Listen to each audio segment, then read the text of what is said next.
Nous sommes dans une situation extrêmement difficile, bien sûr, au plan budgétaire et politique, à travers cette condamnation d'une part et d'autre part la position qui est actuellement celle de la Commission européenne, qui remet en cause non seulement le principe d'une compagnie territoriale corse, mais également le principe même du service public de desserte maritime de la Corse. Donc situation difficile qui appelle une stratégie forte autour de 3 points. Premier point, concernant la décision du Conseil d'État et la condamnation au paiement de 90 millions d'euros au bénéfice de Corsica Ferries, il nous reste la possibilité d'un recours devant la Commission européenne dans la mesure où le Conseil d'État, en ne permettant pas le débat au fond sur des moyens de droit que nous avions soulevés, nous a privés d'une possibilité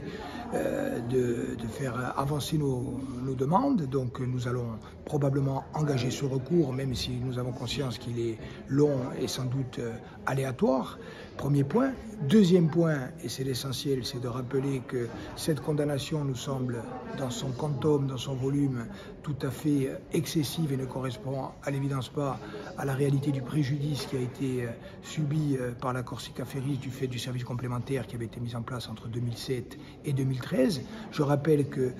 c'est de l'argent de la Corse dont nous parlons, donc bien évidemment nous considérons qu'il faudra chercher à réduire le montant de la somme due à Corsica Ferries et qu'en toute hypothèse, lorsque ce montant aura été définitivement fixé, il n'est pas question que la collectivité de Corse supporte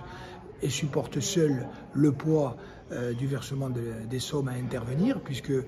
le service complémentaire à l'époque, comme l'aide sociale d'ailleurs dont a bénéficié Corsica Ferries, participait d'un système global qui avait été co-construit entre l'État,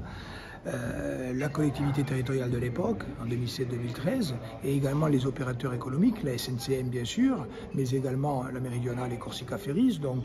nous ne pensons pas qu'il soit moralement acceptable que la Corse aujourd'hui et les générations de demain payent pour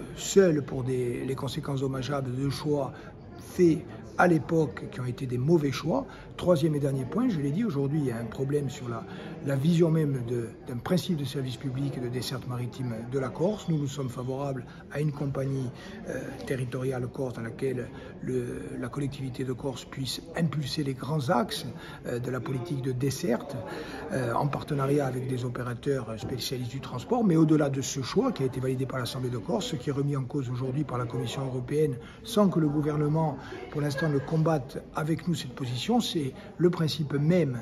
d'un service public maritime pour la Corse. Donc nous disons que la Corse et les Corses ont besoin d'un service public maritime et que ce combat-là doit être mené et qu'il doit être mené fortement dans les semaines, dans les mois à venir.